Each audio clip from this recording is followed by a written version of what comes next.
we always ask the Lord for us to be the hands and feet of Jesus, but we forget what happened to the hands and the feet of Jesus.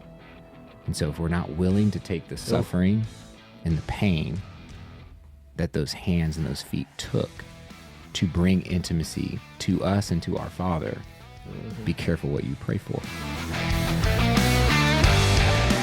Hello and welcome back to The Uncomfortable Truth. I'm glad to have you. We have our guests back from last episode. If you were here with us, we have Zach and Curtis, who have both been on the show before.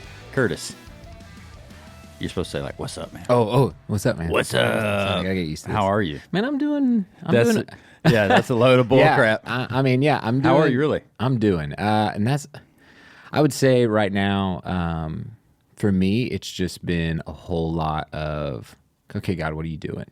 And I'm trying to be obedient, trying to be in with his step, but there's just been a whole lot of prayers that have been answered and a whole lot of other ones that are completely silent. So you say, hey, God, what are you doing? I mean, like part of that is what I'm witnessing through our youth ministry is like you're totally changing everything that the youth ministry has been, and you're doing something that you've never done as well. Like this is all new. Yeah. In a church, our church is pretty open to it, but most churches are like all new, all no.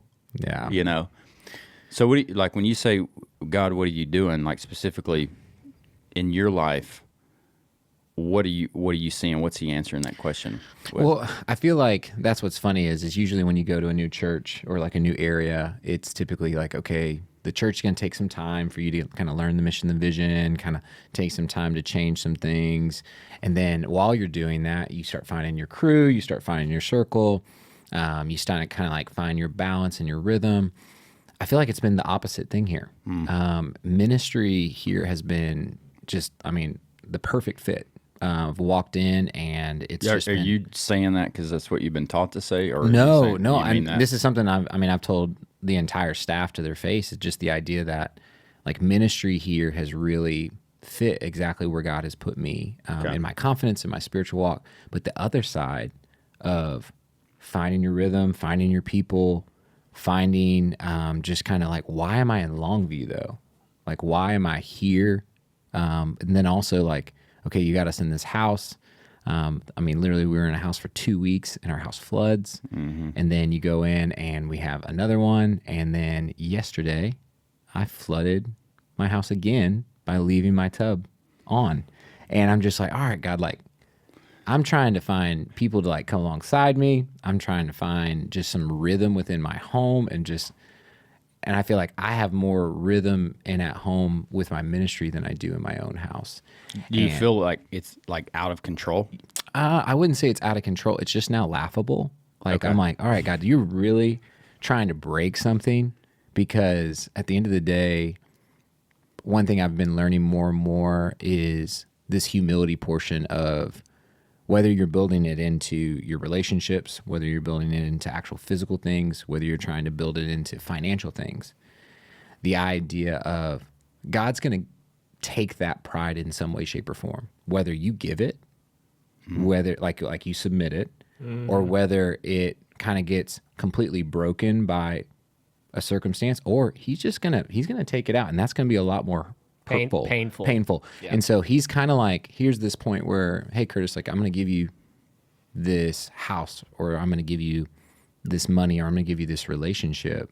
But if you're going to build your pride into that, you either need to give it away pretty quick, or I'm going to take it and it's going to hurt, because you are way more valuable to me than these other things. And so just sitting there, I'm ripping out carpet. It's like the 5th time. We've got fans going everywhere. My wife just looks at me. She's like, what is going on? Mm-hmm. And I just finally had to look at her and just like, we have to keep looking. And that's the portion in which, like, if I had pride, it's just, man, God's coming after us. None of this is working. All of this is false. It's like I can go into that space and just hold on to that pride. But because of these things that have continually happened, I've had to like painfully give and then go, okay, that wasn't it. So now what is it? Yeah. You said we have to keep looking, and something popped in my head. We have to keep looking. We have to keep looking for God's will in this. Courtney will stop me and like, hey, stop. What's God trying to teach you? Yeah. And when you said we have to keep looking, this analogy of if your child went missing, when would you stop looking for them? Yeah. And if Which child? you ruined the whole moment. Bro. But it's true. I'm kidding. If your child went missing, You know who you are. when, I love 2 of my 3 kids a whole lot. I'm kidding. I'm kidding. one of these days your kids are going to listen to this podcast and be like, which one? Which yeah. one's the odd man Yeah. out Oh my here? gosh. You know. But if your child went missing, when would you stop looking? And we wouldn't. Answer Yeah. is we wouldn't. And I think God's up there when we go missing from him. Not that we're ever out of his presence, but you understand what I'm saying? Yeah. When we feel disconnected from him, he's not stopped pursuing us. Yeah, and that's where I feel like I've just learned so much more about his kingdom, is what I can't see. It's the unseen kingdom, the things that are above that you have no mentality for. So set your minds on it. How can I set my mind on something I don't know? I can't understand. fathom. Yeah. And it's basically what he's continually taught me is everything you can see, it's the opposite. And so if you aren't willing to give up money, time, relationships, objects, your own resume, your own charisma, whatever that might be, that is actually you not setting your mind on the kingdom that's above. Because to be honest, you can lose all of that and still have me. You can lose all of that and I'm still enough. You don't have to have an inch of it. And so as believers and as even myself, I've been having this really hard conversation with him and even just with other people when they ask me, how are you doing? I'm in this struggle of like, am I actually okay with just God? Is he enough for me? Yeah. That's a question that I think a lot of people are afraid to ask. Yeah. And that's where, for me, as like a student pastor, I have the biggest passion right now, which is if we are not coming to the church to ask our questions and our doubts, then who are we bringing to church? The person that's actually like, oh, I got this all figured out. And like, you know, it's And like, that's no. the last person you want to spend time with, if I can be honest. But I mean, it's become the face that we put on when we go to church. Like Yeah. it's especially in churches that value excellence. So Yeah. if you're in an environment that really values excellence, you have to counteract that with a spirit of authenticity too. Oh, that's good. so true. So one of Yeah. the things that our senior leader, Pastor Tim Ingram, I will name drop him. I love him so much, but he really has looked at like our church and looked at the church as a whole and like, where's the church broken? Where are we missing it? And it's like, there's always it's kind of like hard right Democrat, hard left Democrat, hard right Republican. It's like the answer always lies somewhere in the middle. There's some type of balance to be found. Mm-hmm. And so it's the same with the church. It's like, okay, we really value excellence. Okay, well, excellence without authenticity feels stale. It feels like a hospital. It's dry, it's clean, but there's no life. There's no personality. It's not vibrant. Right. But then authenticity without excellence is sloppy. It's like we value authenticity so much that we're just going to do whatever we feel like is the right thing to do in the moment, and That's there's so good. there's no structure. And so there has to be this balance of excellence and authenticity. And going back to what you were saying, was that without, in a place that highly values excellence, or a church that highly values excellence, what we tend to do is put on a happy face, because it's like, well, I don't want to disrupt the spirit of excellence. Everybody else around me is excellent. Everybody else around me's families are excellent. Yeah, the feels like worship it. team is excellent. The kids ministry is excellent. I don't want to be the guy that comes in here and brings all my problems to it. And it's like, no, we got to equally value being real and being authentic, and still giving room for that. Well, also just understanding we serve a God of tension. Mm-hmm. I'm the Alpha and the Omega. I'm the lion and the lamb. Yep. I can be both, and both can be true. Yes. So you can be authentic and be excellent. Yeah. And there is a balance. The hard thing is, as humans, we love to pendulum swing. We have no authenticity, so let's go all authenticity, you know. And we keep flipping, and we see churches just go through, I would say, normal rhythms of change. Yes. Like eventually, Yes. hymnals are coming back. You know, like everything's gonna, you know, we'll be more liturgical, and it won't be as, I mean, just because there's this constant wave, and it's because we're still missing out on that we have a God that truly is in the middle, that we have a God who does not work within the kingdom that we see, that we have a God who has a eternal, unseen kingdom in which we're supposed to set our minds upon. But the only way we're going to actually set our minds upon it is if we know the king that sits on the throne. Yeah. Because that king is going to rule his kingdom in the way that he is. And so I've got to know the Alpha and the Omega, the Lion and the Lamb. You know, I've got to know where he's actually like, hey, like, I don't sit in Republican and Democrat. Right. I am actually in the middle. I'm not a Baptist or Assembly of God. Like, I'm in the Right. It's I am the I am. And I am that standard. And so it's just a constant portion where within me where I'm sitting there, you know, I'm kind of like dreading the conversation of going to work today, because like everybody in our staff's like, man, you and water, man, what's wrong with you? And I'm like, stop speaking this curse. And it literally happened yesterday, because they're like, my van was leaking like a couple weeks ago, and they're like, you and water. And I'm like, stop speaking water. And last night, water. And I'm like, but I feel like he's just being so patient with me and kind. And people in the moment are sitting there going, your house is completely destroyed. How is God kind in this moment? I'm like, because he could have destroyed me. Yeah. But he decided to destroy some carpet.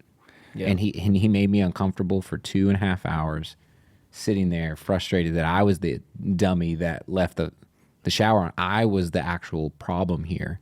And all he took was carpet when he could have took so much more. Yeah.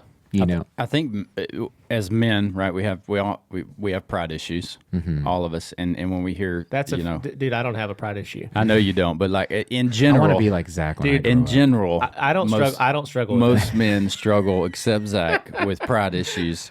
We take that alpha and omega, and just our natural thought process is, I want to be the alpha. You lion and the lamb. I want to be the alpha lion. Like I think that's our natural reaction and thought process. And And was it a bad thing to be a lamb? man, Okay, moving on. yeah, Yeah. it's our Hey, like don't be a sheep. oh. or a goat. We're not. We're not. that got We're real. not going to get there. And don't we're be not, a goat. And then We're also, not going to get there because We have a that good all flies shepherd. right in the face of. Yeah, we're not going to go there. Yeah. So we all have this pride issue, right? And so how do we stay in a place where we can truly be repentive and humble and lead the people around us at the same time, lead our families, lead our churches, or be followers when we need to be followers? I mean, I don't think we talk about that enough. Yeah. We don't talk about being a follower as much as we should talk about being a follower. I was talking to my kid this morning and say, hey, your role on this team that you're on right now may not be, we've talked a lot about you being the leader. It may not be that. You may need to follow the leader and help guide the leader and use the gifts that God is giving you that she doesn't have to support her to lead this team. And that's being a servant leader, essentially. Well, it comes down to, we all submit to someone. Yes. We all, because we are created, we are all supposed to submit to someone. So getting into the scripture quickly, but the idea of like that a woman is supposed to submit to her husband. And immediately we're like, okay, good. Because now the husband's the leader. But then the scripture goes, oh, but while he's also submitting to Christ. And at the end of the day, we love to sit in leadership conferences and talk about leadership and It's from sexy. the front. And from the Leadership front. is sexy. Man, Let me it's give you big. these The five. idea of being a leader is so sexy. The idea of being a follower, oh, that's for all the normal people. You mean I have to do what somebody else Yeah. tells me to do? Yeah. And that's where the humility and pride issue, I feel like, is just a constant reminder of who you are, and allowing people to remind you who you are. Like even like driving here, like my 6-year-old daughter's like, man, you feel kind of dumb that you like let the tub overflow last night. She goes, she say it? yeah, she goes, I thought I heard something. And then you told me to get the oats for the chicken. So I actually was going to help you, but you were the one that didn't help. I love her. And I'm like, really? That's so her. But I'm sitting there, I want to yell so much. But in that moment, I went, you're exactly right of who you think I am. Yeah. And I don't need to yell at you. I actually don't need to chastise you in this moment because actually you submit to me because I told you to go get something. But ultimately, if I'm not submitted to Christ, then the buck stops with me and I'm about to put some vengeance on you and some justice of you don't talk to your king that way. Yeah. And guess what? If I don't have the right view, then I am submitted to an Alpha Omega God, then that means I got to sit in that throne. And trust me, I don't feel that shoe. And then because I don't feel that shoe, it comes out in insecurity. It comes out in just constantly wanting to be the last one to say the last thing and constantly wanting to be in power and wanting more and more and more and more because I don't fit in that throne. And I have to make myself fit in that throne. And so as men, some of the most prideful men that I've seen have a lot of pride in themselves and in who they are, but literally they reek of insecurity. Man, if you want to truly grow people around, like help people grow around us, if we want to be a leader, we have to start apologizing. I think like it's so important to apologize to the people around us for the ways that we've hurt them. I heard a guy tell a story the other day. This is a military guy, very structured. He comes home from work one day. He's got kids. One of them's 7, a little boy, and one of them's a 13-year-old little girl. He walks in the house. He's had a long day, long, hard day. His boy, 7 years old, has destroyed the kitchen. Pots and pans everywhere, food everywhere. He goes into, like, what the heck are you doing? Yeah. Yells at him. He's serious, like, over the top. You're in trouble. Go to your room. Kid's trying to tell him something. He won't. Don't let the kid say a word. Dad goes to his room. About 15 minutes later, 13-year-old daughter walks in and says, Dad, I need you to hear me. What you got, baby? He wanted to do something special for you, and he was making you dinner. And he said, man, that wrecked me. Yep. It wrecked me. And you could tell, like, the dude's in tears. He's in tears telling the story that was from 15 years ago about a moment that he had to go and ask for forgiveness from his kid. To grow, to be better, we have to be repentant and humble and ask for forgiveness.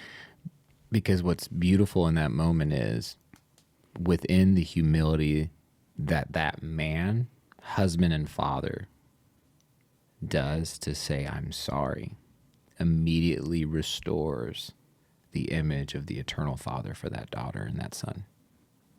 Man, yeah. Because if we don't apologize, first off, there can't be a restoration that God can actually use me as an image bearer for my kids.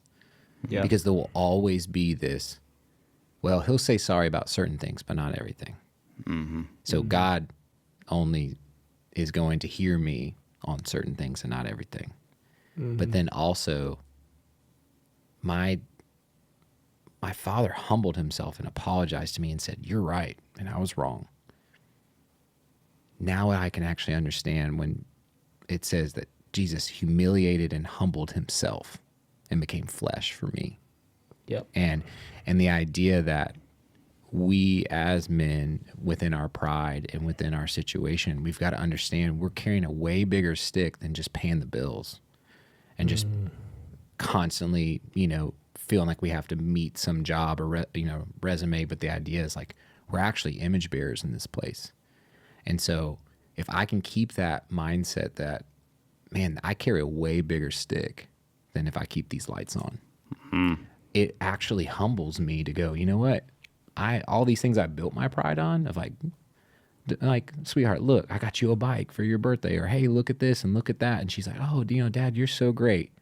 But at the end of the day, if I'm not pointing her towards a humble, just wanting to be knee to knee, listening to her eternal state is at stake for that.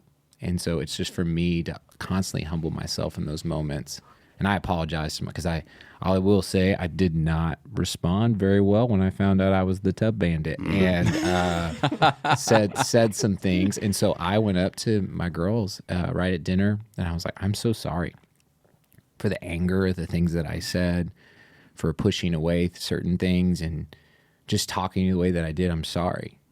And it was so beautiful in a humbling way because Neely is who she is. She went, yeah, the way you were acting, I hope I never act like that. Man, that kid's so honest. And I went, Dang. and I went, The voice of the Holy Spirit Man, in Neely right but now. what's so great is I looked at her and went, I don't ever want you to act like that. That's my hope. And I was like, to be honest, sweetheart, you're totally right. Do not follow me. And I said, but follow the one who's telling me to tell you sorry. Yeah, you mentioned being an image bearer for Christ, and it takes me back to, like, it's so important to be that image bearer. We have to have the connection with our Father. Yeah. And when Jesus was praying at Gethsemane, it says that he prayed and he sweated blood.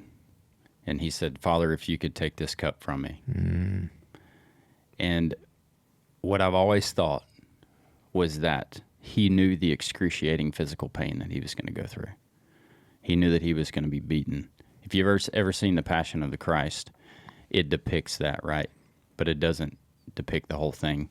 He was beaten he was whipped on the front and the back. His body was torn up from his genitals down. His back was torn up. They would open your spine, and when they put you on the cross, you were naked. You were totally naked. And so every time that he went to get a breath, he was nailed to that cross. Every time he went to get a breath, he would scratch his open spine on that wood. And I'm explaining this just because it's the way I heard it the other day. But praying in that garden, he knew what he was about to go through physically. He carried a cross, a 150 to 250 pound cross for miles. After all that, couldn't carry it, got some help, and then carried it some more. All those terrible, terrible physical things. But I think what he was the most distraught about is that he knew that he was going to be without the connection of his Father for several hours or however long that he was without that. And to take it even further, taking it now to personal, we ask sometimes as Christian men and in men's Bible studies, all right, let us be the hands and feet of Jesus in our families. And one of our pastors said this from another author. So if you know this, drop the quote. But he goes, a writer wrote it, basically, we always ask the Lord for us to be the hands and feet of Jesus, but we forget what happened to the hands and the feet of Jesus. And so if we're not willing to take the suffering and the pain that those hands and those feet took to bring intimacy to us and to our Father, be careful what you pray for. It's powerful. And I was like, and I've said that on mission trips and on, youth things like all the time, let's be the hands and feet of Jesus. But I'm going, but I've never took it into the perspective of, but do you remember what happened to those hands? Yeah. And the suffering that we go through in this life is just for a moment. And what allowed our Messiah to get on that cross and to do that was he was like, this will be a moment for eternity. Yeah. And I can take this pain for a moment. This is a dust in the wind compared to my relationship that I'm going to have with my bride for eternity. I'll get on that cross again and again and again, knowing that every single time that I vacuum up water in my house or I have bring it home. family Real. That's real. or I have family members, just push me away because of my ministry, or whether friends push me away from my ministry, or I just lose accreditation because of my relationship with Christ. Regardless of where you are, that suffering and those trials that are promised by Jesus, those are coming. Promised. Promised. Yep. Those are the hands and the feet of Jesus that he's talking about. That is the hidden kingdom that he is wanting us to set our mind upon, which allows us to walk through those things, not as constant just messes, but actually we could walk through those things as image bearers. It's good. And that's where it's a beautiful moment for us to remind ourselves in those moments. But then also if we're not connected to him, it's very easy to forget. Yeah, it's And easy to take our mind off that heavenly perspective. it's so easy to forget those moments and just see people or problems or money as the obstacle, like Yep. what you were saying, like Yep. to seeing them as the obstacle to get to my ultimate goal. And it's like, what's funny is well, then define the goal. Yeah. And we're like, well, to get people to get people to Jesus. oh, You know, man. I'm using Yeah. people to get, you know, and Yeah. so it's even that actually debunks itself. It destroys Yeah. itself. Talking about the hands and the feet of Jesus and the fact that they were broken and hurt, and just and the fact that Jesus was praying leading up to his time on the cross and the pain that was coming from that. And going back to us walking in humility and us walking and killing our pride type of thing. Just think about the amount of humility that Christ had to walk into to be nailed to a cross naked. I mean, he literally is the answer. He did it. He did do it all correctly. He had every reason to be proud. And he chose the torment, chose the pain, chose the humiliation. And I was just thinking, as we were talking about apologizing, you were talking about apologizing to our family. Is it easier for a man to be angry and lash out, or is it easier for a man to get down on one knee and get quiet and be humble? Yeah. It's easier. Yeah, It's easier to lash out. Yeah, to be angry. Because when I know that I need to apologize, I immediately start waging war with my flesh. Yeah. Yeah.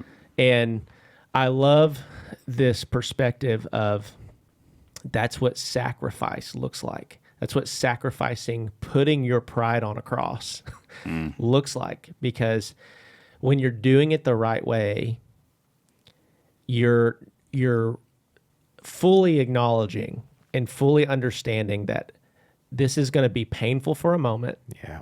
in light of eternity.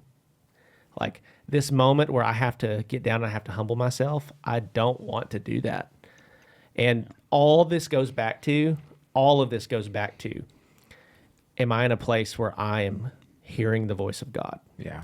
Like, there's millions of hours of podcasts and YouTube videos talking about what it looks like to follow Jesus, what it looks like to walk with God, what it looks like to be a good husband and a good father and set a biblical example.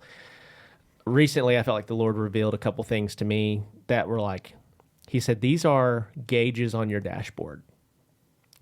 Doing Christian life can be complicated when we look at like all this. There's a lot of scripture. There's a lot of things that the Bible says, hey, this is what Christian living should be. But there were really 3 things that God gave me. And I don't necessarily know when this was, but God's kind of just been piecing this together in my heart and my mind. But I can look at these scriptures. I can look at where I stand against them, and I can immediately know where I'm at. Number 1 is the fruits of the Spirit: love, joy, peace, patience, kindness, goodness, gentleness, faithfulness, self-control. They're the fruits of the Spirit. They're not the fruits of Zach. So I immediately can look at that and I can say, am I exemplifying the fruits of the Spirit? And if I'm not, I'm disconnected from the Spirit. It's not because I need to try harder. It's not because I need to do more stuff. I'm disconnected from the Spirit of God. The second one is, if you love me, you'll obey my commands. Okay, am I being obedient to the commands that Jesus has given me? Am I being obedient to the commands that Jesus has given me in Scripture and on a personal level? If I'm struggling with obedience, there's a break in the love that I have for the Lord. Mm-hmm. And then the last one, I'm going to say this and I'm going to draw a blank. My sheep know my voice. Yeah. And so it's like, okay, that's a promise. That's one of the many promises in the Bible. Like, my sheep know my voice. He didn't say my sheep might know my voice. Some of my sheep know my voice. The really spiritual sheep know my voice. He said, my sheep know my voice. And so when I am struggling to hear the voice of God, it's because I'm not following. Sheep follow. Sheep don't lead. Sheep follow. Yeah. So I have put more emphasis on being a leader than I have a follower in my life. And so like these are the gauges on my dashboard that tell me like, okay, am I walking by the Spirit? Where's my love for the Lord? And then to what degree am I following Jesus? And hearing him. Yeah. So. Yeah, because I mean, the ultimate commandment wasn't more or less, hey, if you need to lead this out, first off, it's obey what I've called you to do. Mm-hmm. But then immediately we see Adam and Eve not do that, and he immediately goes, where are you? Yeah. And what have you done?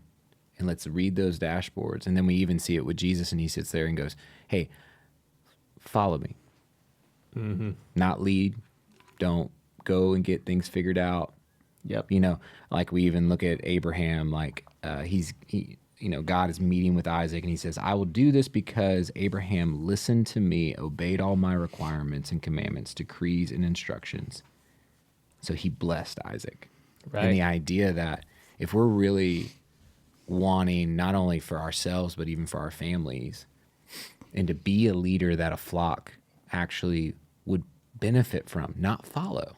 So that's the thing is, can I be a leader that people are benefited by, not followed? Man. Oh, that's good. And so that is, I like it. And I've never said that before, but the idea is like right now, even ministry wise, like I am trying to make a ministry that does not follow Curtis, Right. but is benefited by Curtis, because I have a gifting and a skill set and a passion that if I'm not benefiting the flock or my family or my friends, then I'm actually not the leader that God called me to be. Yeah. And right now, I'm just making people forcefully follow me, which Right. is not the fruits of the Spirit, which are not the commandments of Jesus, which are not actually, like you said, like all those dashboards lead into this space. But like what I want to be as a leader is submitted to the Messiah that actually will not only benefit them, but because of the fruits that are produced in me will benefit you.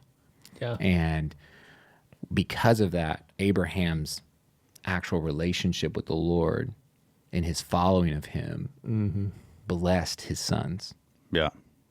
Before his sons ever got anything under their wings, like he blessed. But what's crazier is Abraham was called for a little bit of a struggle and a little bit of a pain of, now I want you to sacrifice the biggest pride of your life, Yep. which is your son. Yeah. I want you to go up there and I want you to sacrifice him. The pride of your life, the thing that you've been waiting for years, sacrifice it.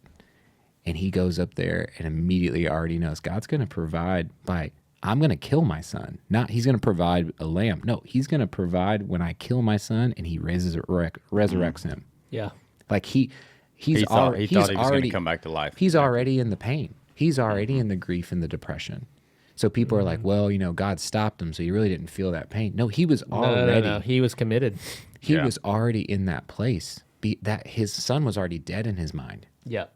Which is why he probably even picked up the knife in the first place. If there was any hope that his son did not have to die, he probably wouldn't have picked up the knife. But he was like, no, he's going to die, but he'll resurrect him.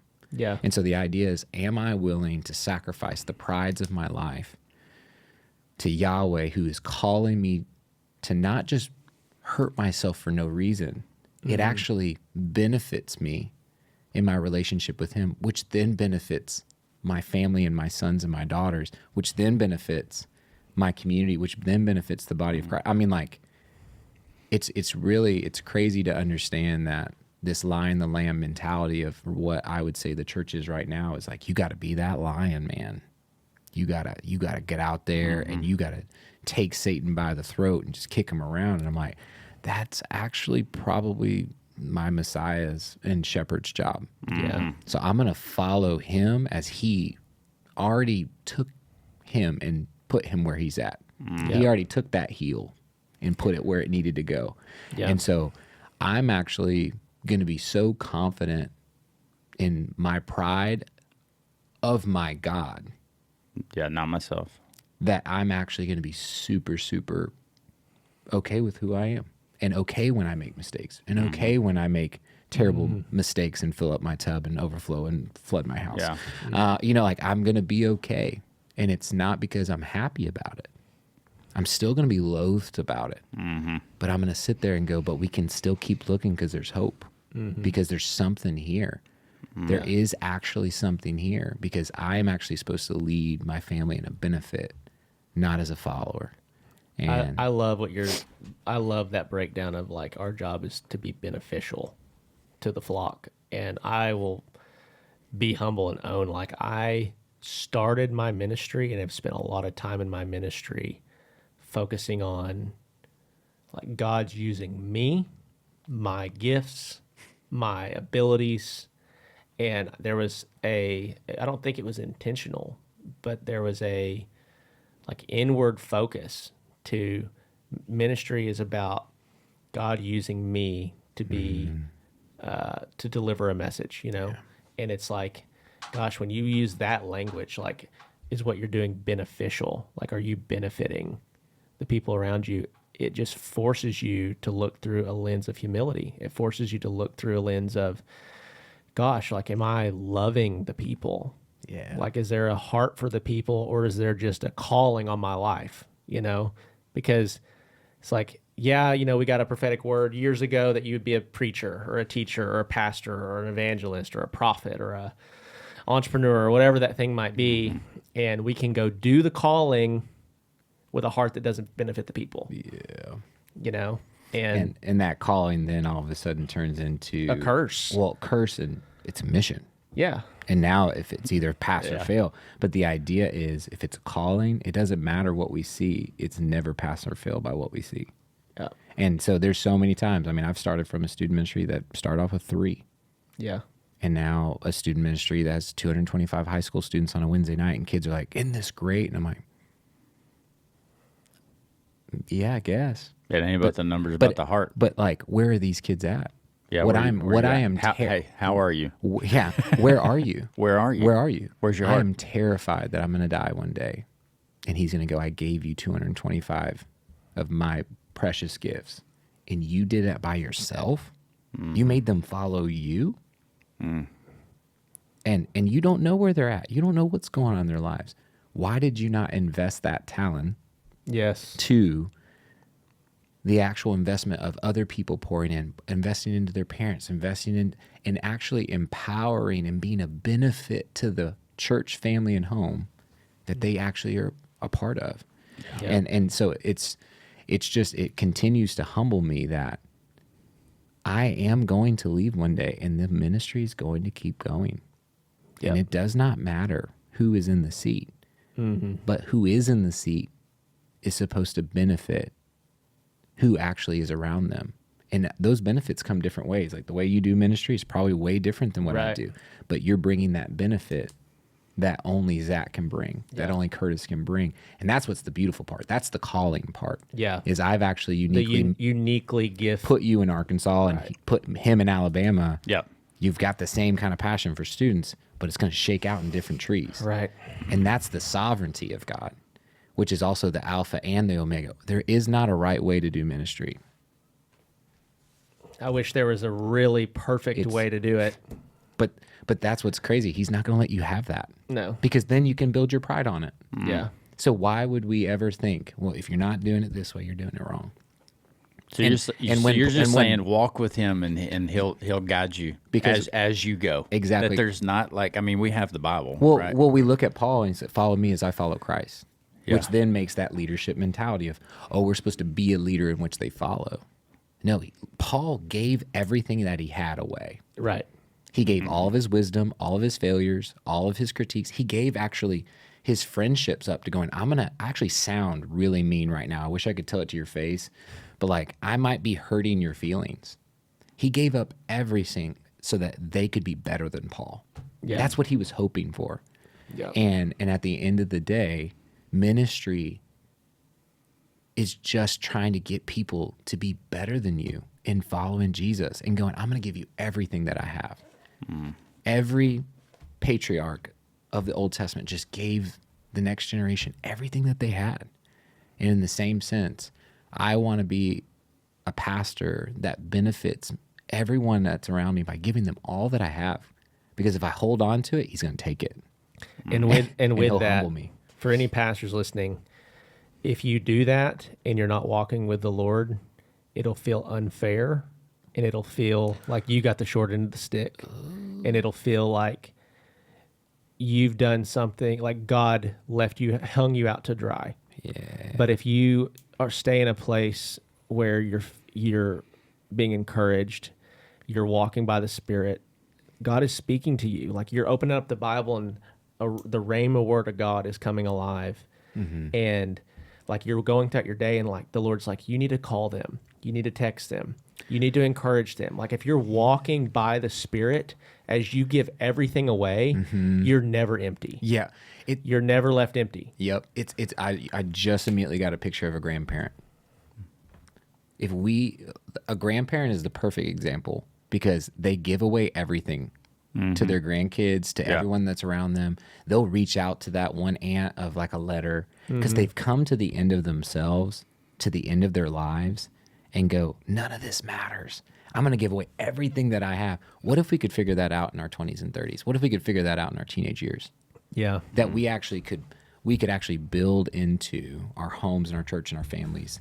Like, hey, be a grandparent. Have that mentality. Just give everything away, because at the end of the day, it's of the kingdom you can see, and our minds are set above, and we follow a Messiah who then other people actually follow us because we resemble that Messiah, but we need to jettison them in front of us.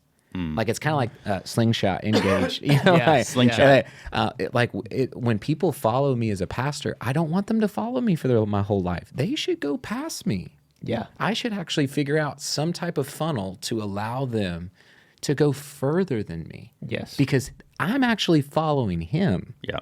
Why would you want to follow this head? You know, why would you want to follow this guy when I'm following someone way better than me? So get around me. Yeah. Actually, like, ignore me. Get to a point where you're like, Curtis, I'm tired of hearing from you. I just want to hear from him. Like, you are a counterfeit compared to listening to his voice. So I'm tired of listening to your voice. And that's what's good. I'm hoping that on Wednesdays and on Sundays and every time I get to sit in front of a kid, I'm like, I want you to read this first, and I want you to actually allow the Holy Spirit to teach you first before I ever open my mouth. And so the sermon that God is going to teach you before I ever share any of my thoughts is way more important than the words that I'm about to tell you.